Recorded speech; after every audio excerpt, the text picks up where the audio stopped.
Hello, good morning, नमस्कार, सभी का स्वागत है स्पिरिचुअलिटी मैटर्स अध्यात्म के और मेरे इस चैनल पे। आई होप सब अच्छा कर रहे होंगे अपनी लाइफ में, लाइफ को इंजॉय कर रहे होंगे और आज कल जो हम बौद्ध दर्शन कर रहे हैं इसका आनंद ले रहे होंगे। इस ज्ञान से बहुत कुछ सीख रहे होंगे, आपके जीवन में निश्चित ही प्रकाश आ रहा होगा। तो आज हम बौद्ध दर्शन का यानी इस चैप्टर का लास्ट टॉपिक लेने वाले हैं और फिर इसके बाद क्या होगा, ये पूरा चैप्टर कंप्लीट हो जाएगा। फिर हम जैन फिलॉसफी करेंगे यानी जैन दर्शन की शुरुआत कर देंगे। ठीक है, तो शुरू करते हैं आज का सेशन। Let's get started. देखिए, हीनयान और महायान में क्या अंतर है, इसको जानना भी ज़रूरी है, इसलिए इसको हम कवर कर रहे हैं। ठीक है, कुछ लोग बहुत उल जलूल कमेंट कर रहे हैं, तो उनको इग्नोर करते हुए मैं बहुत ज़्यादा ध्यान नहीं देती हूँ जो भी नेगेटिव कमेंट्स आते हैं, बट ठीक है, पढ़ लेती हूँ कि ये भी इनका विचार ही है। ओके, किसी ने कल ढोंगी स्त्री कहा है, तो अगर ये आपको ढोंग लग रहा है तो निश्चित ही आपकी नज़र में ढोंगी होगा, लेकिन हम ये समझते हैं कि हम एक अच्छा कार्य कर रहे हैं और लोगों को अपने जो जीवन में वो कुछ अगर कहीं कुछ रुकावट महसूस कर रहे हैं या कहीं कोई संशय परेशानी, ये सब जानने के बाद थोड़ा सा कम हो जाता है। जैसे आप जब श्रीमद् भगवद गीता पढ़ लेते हैं, है ना, यथार्थ गीता भी हमने किया है, अष्टावक्र गीता भी किया है, तो जब हम अध्यात्म से जुड़ जाते हैं तो निश्चित ही क्या हो जाता है, हमारा दुख और जो हमारी सारी परेशानियां हैं वो कम होने लगती हैं या हम उनको उतना महत्व नहीं देते हैं। तो सोशल मीडिया एक ऐसा प्लेटफॉर्म है जहाँ लोग नेगेटिव कमेंट्स भी करते हैं। अब क्यों करते हैं ये वो जाने। ठीक है, हम इससे अछूते नहीं होंगे, ये हमें भी पहले से ही पता था कि ये सब नेगेटिव कमेंट्स तो आने ही आने हैं। तो शुरू करते हैं आज का सेशन। Let's get started. तो इन सब चीज़ों को दरकिनार करते हुए आगे बढ़ते हैं।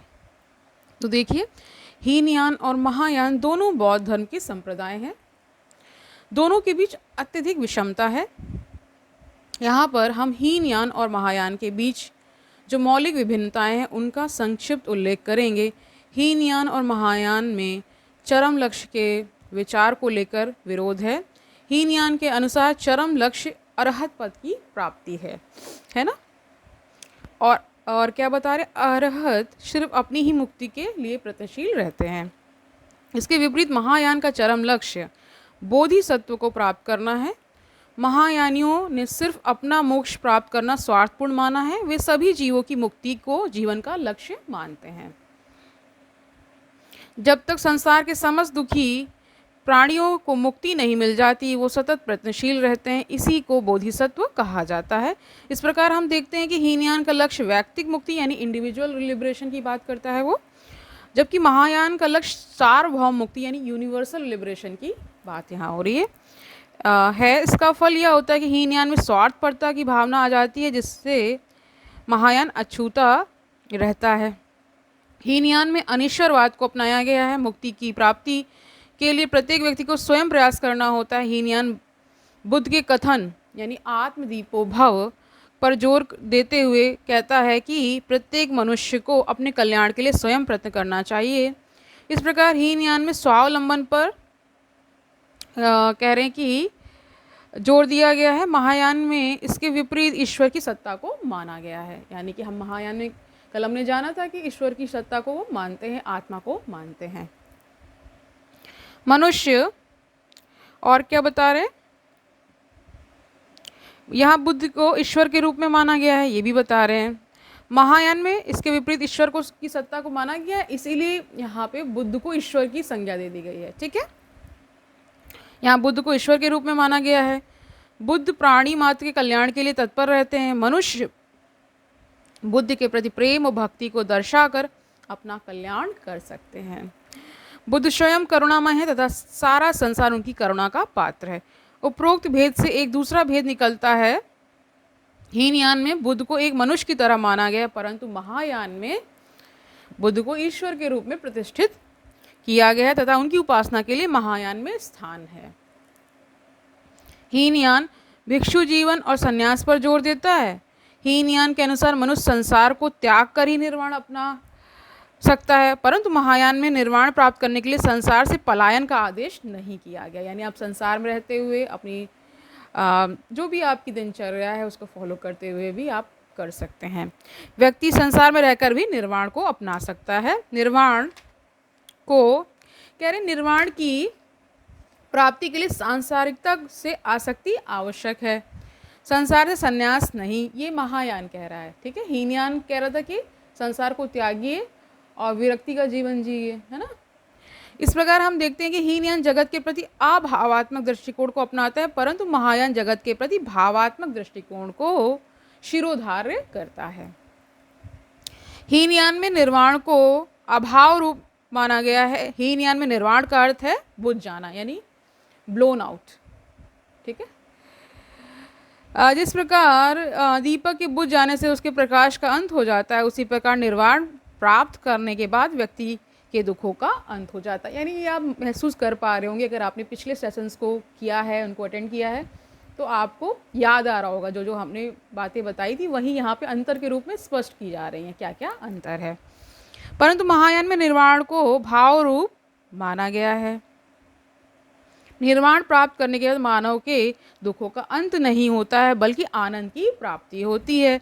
निर्वाण को यहाँ आनंदमय अवस्था माना गया है। हीनयान में आत्मा को नहीं माना गया है, परंतु महायान में आत्मा की सत्ता को माना गया है। महायान के अनुसार केवल वैयक्तिक आत्मा मिथ्या है, पारमार्थिक आत्मा अर्थात महात्मा मिथ्या नहीं है। महात्मा सभी मनुष्यों में विद्यमान है। हीनयान के स्वावलंबन एवं संन्यास का आदर्श अत्यंत ही कठिन है। हीनयान को अपनाकर कम ही व्यक्ति जीवन के लक्ष्य को अपना सकता है, परंतु महायान ने ईश्वर, आत्मा, बोधिसत्व के आदर्श को मानकर निर्वाण के मार्ग को सुगम बना दिया है। ठीक है, समझ पा रहे होंगे। कभी आप ये भी सोचते होंगे कि किसी बहुत बड़े व्यक्ति ने ये बात कही है कि किसी भी व्यक्ति विशेष में दोष निकालना बहुत आसान होता है और उसको प्रकट करना बहुत आसान होता है। और ये संस्कृत के श्लोक में भी हमने पढ़ा है। उसका अर्थ इस प्रकार होता है कि जब दूसरे के गुणों को तिनके के समान समझना और उसके अवगुणों को सुमेरु पर्वत के समान समझना, ऐसा प्रायः लोग करते हैं। इसलिए जब भी आप किसी अच्छे कार्य के लिए निकलेंगे तो निश्चित उसमें बाधाएं आती ही आती हैं। बाधाएं वो किसी भी रूप में हो सकती हैं। किसी को लेट डाउन करना, है ना, किसी को हतोत्साहित करने की कोशिश करना। बट आप ये सब करते हुए ऐसे व्यक्ति ये भूल जाते हैं कि ये जो परमात्मा को समर्पित हो जाता है उसके लिए ये सब चीज़ें कुछ भी नहीं हैं। ठीक है, वो ये लेकर चलता है कि संसार में भांति भांति के लोग होंगे और सबके लिए ये ज्ञान है भी नहीं कि आप ये समझें कि सब यहाँ पे बहुत धार्मिक हो जाएंगे। बहुत, और धार्मिक का अर्थ यहाँ विशेष अर्थ ये होता है कि अच्छे गुणों को धारण करना, है ना, सर्व कल्याण की भावना से ओतप्रोत रहना और जीवन का ये लक्ष्य बना लेना कि हम अपना पार्ट इस तरह से निभाएंगे, अपना रोल इस तरह से निभाएंगे कि जगत का कल्याण हो जिससे। ठीक है, हम अपना जो भी हम छोटा या इसको बड़ा जो भी कह लीजिए, जो भी हम कार्य करेंगे उससे सर्व कल्याण की भावना ज़रूर रहेगी। और हम ये निश्चित ही सबका स्वागत भी करेंगे कि आइए इस ओर और इसका रसास्वादन करिए। जो भी ज्ञान मिलता है उससे हमें निश्चित ही अलग अनुभूति तो होती ही है। आप संसार में ये देख पाएंगे और फिर निर्णय भी ढंग से कर पाएंगे। इसलिए ये सारे ज्ञान लेना आवश्यक होता है। जो इस ओर आएंगे यानी अध्यात्म से जुड़ेंगे उनके अंदर निश्चित ही करुणा का भाव, है ना, नेकी का भाव, ये सब बढ़ेगा। और जब ज़्यादा से ज़्यादा लोग ऐसे हो जाएंगे तो वही क्या हो जाएगा, सतयुग हो जाएगा। ठीक है, तो ऐसी परिकल्पना हर मनुष्य को लेकर चलनी चाहिए कि हमें अपना बहुत अच्छा करना है, यानी अपना जो भी हम कर्म कर रहे हैं उसको अच्छे से अच्छा करना है, किसी को दुख नहीं पहुंचाना है। इसीलिए मैं ऐसे कमेंट्स का जवाब नहीं देती हूँ क्योंकि उसमें फिर वाद विवाद शुरू हो जाएगा, उनको फिर मौका मिल जाएगा। इसीलिए मैं उसको इग्नोर कर देती हूँ या रिमूव कर देती हूँ।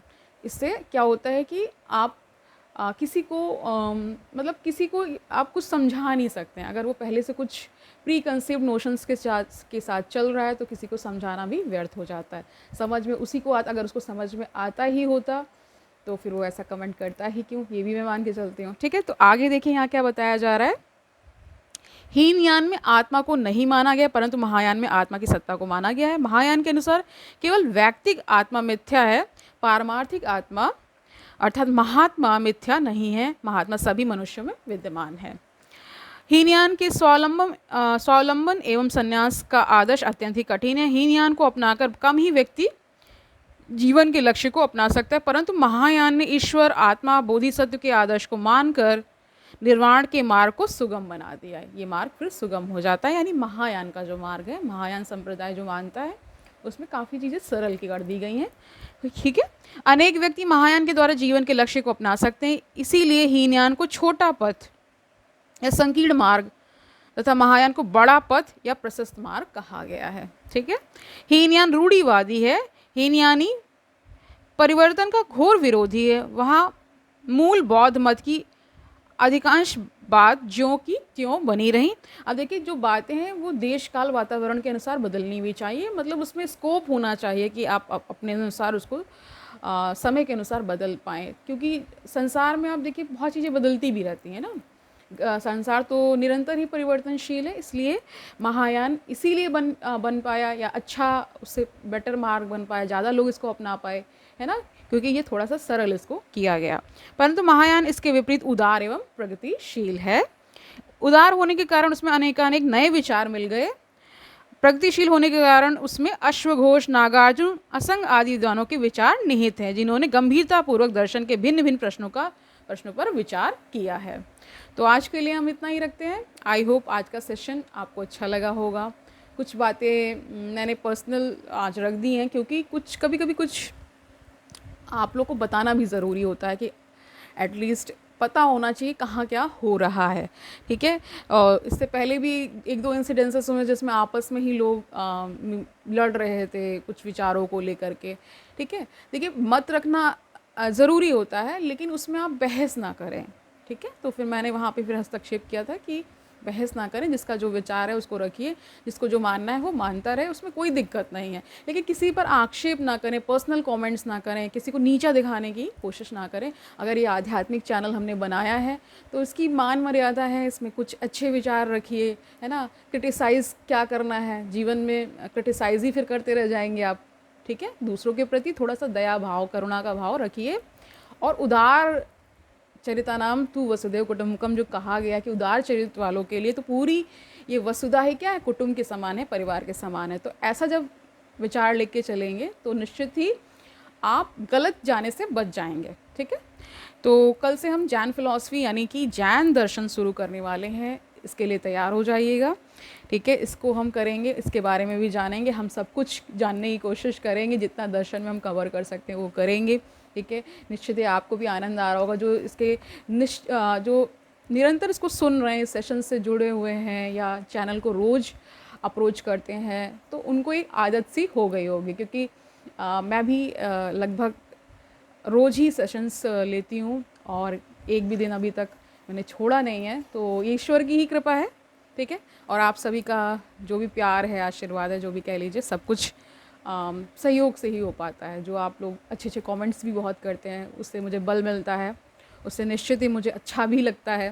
ठीक है, जो नेगेटिव कमेंट्स आती हैं मैं उन्हें इग्नोर कर देती हूँ, ये मैंने पहले भी बताया है। तो आज के लिए इतना ही रखते हैं, कल मिलते हैं। तब तक आनंद से रहिए, सुखपूर्वक अपना जीवन व्यतीत करिए, दूसरों को सुखी करिए।